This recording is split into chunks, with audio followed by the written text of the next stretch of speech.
Hello दोस्तों जरा सोचिए क्या हो अगर आप अपने सपनों का घर खरीदने निकलें लेकिन एक ऐसे जाल में फंस जाएं जहां से बाहर निकलने का कोई रास्ता ही ना हो, जहां हर घर एक जैसा दिखता हो, आसमान के बादल भी नकली हो और खाने में कोई स्वाद ही ना हो। और हद तो तब हो जाती है जब आपको एक अजीब सा बच्चा थमाकर कह दिया जाता है कि इसे पालो और आजाद हो जाओ। आज की वीडियो में हम 2019 की सबसे अजीब, अनोखी और दिमाग हिला देने वाली साई-फाई थ्रिलर फिल्म विवेरियम की पूरी कहानी और उसके पीछे छुपी हुई थ्योरीज को गहराई से समझेंगे। यह फिल्म सिर्फ एक कहानी नहीं है बल्कि इंसानी जिंदगी, पेरेंटिंग और एलियंस के परजीवी स्वभाव पर किया गया एक गहरा तंज है। इस फिल्म की IMDb रेटिंग है 5.8 स्टार्स आउट ऑफ 10। हमारी इस वीडियो को अंत तक जरूर देखिए क्योंकि इसकी एंडिंग और इसके पीछे का मतलब जानकर आपके होश उड़ने वाले हैं। तो चलिए जल्दी से हमारे चैनल को सब्सक्राइब कर लीजिए क्योंकि अब हम शुरू करने वाले हैं इस फिल्म की कहानी को।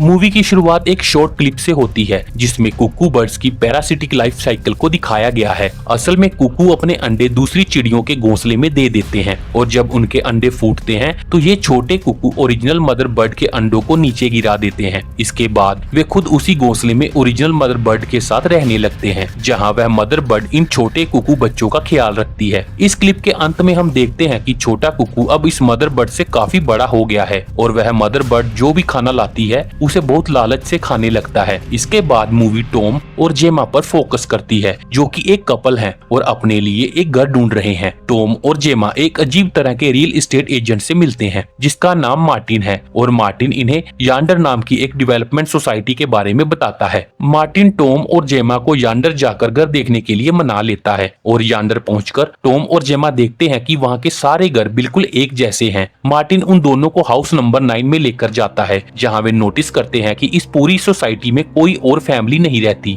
हाउस टूर के बीच में ही मार्टिन अचानक से गायब हो जाता है और जब टॉम और जेमा बाहर आकर देखते हैं तो मार्टिन की कार भी गायब होती है। टॉम और जेमा यांडर से बाहर निकलने की कोशिश करते हैं लेकिन चारों तरफ एक ही जैसे घर और माहौल देखकर वह पूरी तरह भ्रमित हो जाते हैं। वे जितनी भी निकलने की कोशिश करते हैं उनकी कार बार बार घूमकर हाउस नंबर 9 के सामने ही आकर रुक जाती है। आखिरकार कार का फ्यूल खत्म हो जाता है जिसकी वजह से टॉम और जेमा को मजबूरन अपनी रात यांडर के उसी घर में बितानी पड़ती है और वे उस घर में रखे एक कॉम्प्लीमेंट्री वेलकम गिफ्ट से कुछ स्ट्रॉबेरीज खा लेते हैं पर उन्हें उसमें कोई स्वाद महसूस नहीं होता। अगली सुबह टॉम हाउस नंबर 9 की छत पर चढ़ता है और देखता है कि चारों तरफ एक जैसे घर बने हुए हैं जिनका कोई अंत नहीं है। इसलिए टॉम सूरज को फॉलो करके यांडर से बाहर निकलने का प्लान बनाता है। टॉम और जेमा पूरे दिन सूरज के पीछे पीछे चलते हुए कई घरों से होकर गुजरते हैं लेकिन जब रात को वो एक घर के सामने आकर रुकते हैं तो यह देखकर हैरान रह जाते हैं कि इस घर का नंबर भी 9 ही था। घर के सामने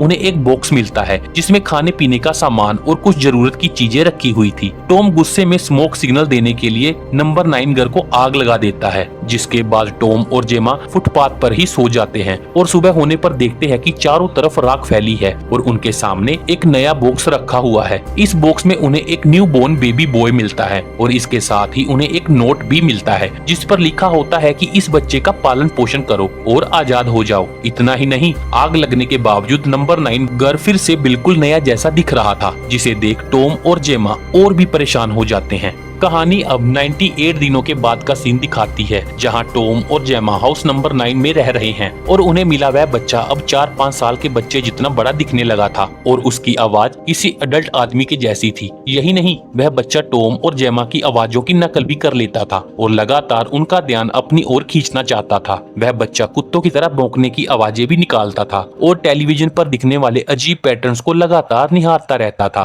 वह हमेशा टॉम और जेमा को इस तरह देखता रहता था मानो उन्हें स्टडी कर रहा हो। एक सीन में जब इस बच्चे को खाना चाहिए था तो वह जोर जोर से चीखने लगता है और जब तक उसे सही मात्रा में दूध और सीरियल नहीं मिलता तब तक चिल्लाता ही रहता है। इसके अलावा वह देर रात तक टीवी चालू रखकर अजीबोगरीब पैटर्न्स देखता रहता था। टॉम और जेमा के रोकने पर भी वह उनकी बात नहीं मानता था। बच्चे की इन अजीब हरकतों का टॉम और जेमा की मानसिक स्थिति पर बहुत बुरा असर पड़ने लगता है और भले ही वह बच्चा जेमा को माँ कहता था फिर भी जेमा उसे अपना बच्चा नहीं मानती थी। दूसरी तरफ टॉम को घर के बाहर बने बगीचे की जांच करने पर पता चलता है कि वह गार्डन किसी नकली मिट्टी से बना हुआ है, जिसके बाद वह गार्डन में एक जगह गड्ढा खोदना शुरू कर देता है। टॉम इस खुदाई को लेकर इतना सनकी हो जाता है कि वह इसे ही अपनी जिंदगी का मकसद मान बैठता है और वह जितना गहरा गड्ढा खोदता है उसे जमीन के नीचे से अजीब राक्षसी आवाजें सुनाई देती हैं। टॉम की इस सनक के कारण उसकी शारीरिक और मानसिक हालत बिगड़ने लगती है और वह एक बार गुस्से में आकर उस बच्चे को बिना खाना दिए कार में बंद कर देता है। लेकिन जेमा अपनी ममता के कारण बच्चे को कार से बाहर निकाल लेती है और उसका ख्याल रखने लगती है, जिससे टॉम और जेमा के बीच दूरियां बढ़ने लगती हैं। इस भावनात्मक दूरी की वजह से जेमा बच्चे के थोड़ा करीब आ जाती है और उसे समझ आता है कि उस बच्चे को कल्पनाओं और सपनों जैसी चीजों के बारे में कुछ भी पता नहीं है।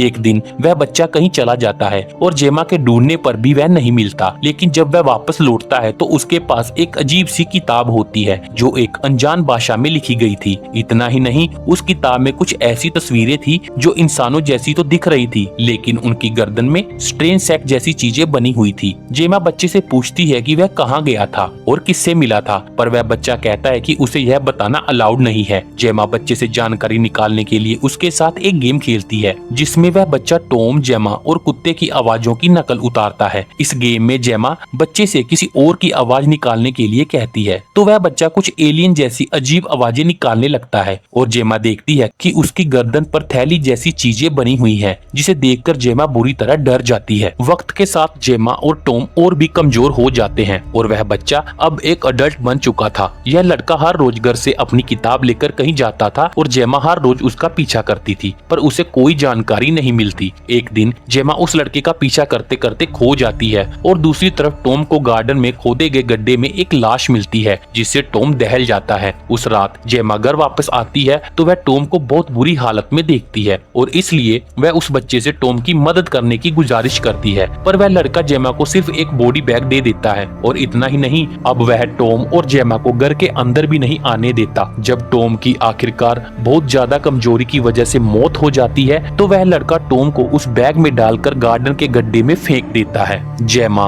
अब गुस्से में आकर उस लड़के पर हमला कर देती है, पर वह लड़का किसी अजीब जानवर की तरह अपने हाथों और पैरों पर रेंगते हुए चलने लगता है और घर के सामने बने फुटपाथ के अंदर भाग जाता है। जेमा उस फुटपाथ में बने सुराख को बंद होने से रोक लेती है और खुद भी उसके अंदर चली जाती है। दरअसल यांडर में स्पेस और टाइम को मैनिपुलेट किया जा रहा था और जब जेमा उस फुटपाथ के जरिए गुजरती है तो वह एक पैरेलल रियलिटी में एंटर करती है, जहां उसे अपने और टॉम जैसे कई दूसरे कपल्स दिखते हैं जो कि उन्हीं की तरह यांडर के घरों में एक एक बच्चे के साथ फंसे हुए हैं और जिनकी आखिरकार मौत हो जाती है। जेमा इस पैरेलल रियलिटी से बाहर निकलती है और फिर उस हाउस नंबर 9 में पहुंच जाती है। जेमा अब खुद इतनी कमजोर हो चुकी थी कि वह लड़का जेमा को भी एक बैग में डाल देता है और जब वह जेमा को मदर कहकर पुकारता है तो जेमा आखिरी सांसों में कहती है कि वह उसकी मां नहीं है। जेमा की मौत के बाद वह लड़का उसे बैग के साथ गार्डन के उसी गड्ढे में दफन कर देता है और हम दर्शक देखते हैं कि वह लड़का उस घर को दोबारा पेंट वगैरह करके फिर से बिल्कुल नया जैसा बना देता है। इतना ही नहीं, यह लड़का गार्डन में बने गड्ढे को भी भर देता है और हम नोटिस करते हैं कि उस जगह पर अपने आप ही घास उगने लगती है। यह लड़का अब टॉम और जेमा की कार लेकर मार्टिन के रियल एस्टेट ऑफिस पहुंचता है, जहां वह मार्टिन का बैज लेकर खुद पहन लेता है और बूढ़े मार्टिन को एक बैग में डालकर उस बैग को मोड़कर एक दराज में रख देता है, क्योंकि बूढ़े मार्टिन की लाइफ साइकिल अब पूरी हो चुकी थी। यह लड़का जो अब खुद मार्टिन की जगह ले चुका है, रियल एस्टेट ऑफिस में बैठकर नए लोगों का इंतजार करता है और तभी ऑफिस में एक नया कपल आता है और मूवी यहीं पर खत्म हो जाती है। तो दोस्तों, यह थी फिल्म विवेरियम की कहानी। इसे देखने के बाद सबसे पहला सवाल जो दिमाग में आता है वह यह है कि आखिरकार ये सब क्या था। असल में विवेरियम का अर्थ है कि एक आर्टिफिशियल सिमुलेटेड एनवायरनमेंट, जहां जानवरों को एक नकली प्राकृतिक माहौल में रखा जाता है ताकि उन पर अध्ययन किया जा सके। इस फिल्म में टॉम, जेमा और उनके जैसे कई कपल्स को यांडर में लाकर इसलिए रखा जाता है ताकि उन पर रिसर्च की जा सके। अब सवाल आता है कि आखिरकार उन्हें स्टडी कौन कर रहा है, तो इसका जवाब है एलियंस। अगर आपको याद हो तो वह बच्चा बचपन से ही टॉम और जेमा को बहुत बारीकी से देखता था और उनकी नकल उतारता था। असल में वह टॉम और जेमा का अध्ययन ही कर रहा था और शायद इन्हीं एलियंस की रिसर्च उस अजीब किताब में दर्ज की गई थी। यांडर में इंसानों को स्टडी करने के लिए ही यह बनावटी माहौल तैयार किया गया था, जहां उन्हें खाने पीने का सामान और जरूरत की चीजें सप्लाई की जाती थी। लेकिन यांडर इंसानों के लिए सिर्फ एक अधूरा या दिखावटी माहौल ही था। अब एक और अहम सवाल यह उठता है कि आखिर ये एलियंस बच्चों के रूप में ही कपल्स के पास क्यों भेजे जाते हैं, तो इसका जवाब हमें फिल्म के शुरुआत में दिखाई गई कुकू बर्ड की लाइफ साइकिल से मिलता है। असल में ये एलियंस परजीवी स्वभाव के थे और उन्हें अपने बच्चों का पालन पोषण करने के लिए इंसानों की जरूरत थी। यानी कुकू बर्ड्स की तरह ही ये एलियंस अपने बच्चों को इंसानों के घरों में भेज देते थे ताकि वहाँ फंसे हुए इंसान उनके बच्चों की देखभाल करके उन्हें बड़ा कर सकें, ठीक वैसे ही जैसे वह मदर बर्ड कुकू के अंडों और बच्चों के लिए करती है। तो दोस्तों, यह थी विवेरियम मूवी की पूरी कहानी और उसकी अजीबोगरीब एलियन दुनिया का काला सच। सोचिए, अगर आपको भी किसी ऐसे घर में हमेशा के लिए बंद कर दिया जाए जहाँ से निकलने का कोई रास्ता ही ना हो, तो आप क्या करेंगे? इस माइंड बेंडिंग मूवी और इसकी थ्योरीज के बारे में आपकी क्या राय है, मुझे कमेंट्स में जरूर बताएं। अगर आपको यह एक्सप्लेनेशन पसंद आई और एलियंस का यह कुकू बर्ड वाला कंसेप्ट समझ आया तो वीडियो को लाइक करना बिल्कुल मत भूलिएगा। अपने मूवी लवर दोस्तों के साथ भी इसे शेयर करें ताकि वह थोड़ा दिमाग दौड़ा सकें। और हाँ, अगर आप फिल्मों के ऐसे ही हिडन मीनिंग्स, डार्क थ्योरीज और डिटेल्ड एक्सप्लेनेशन मिस नहीं करना चाहते तो इस चैनल को अभी सब्सक्राइब करें और बेल आइकन को ऑन करें। तो मैं मिलता हूँ आपसे नेक्स्ट वीडियो में। Thank you.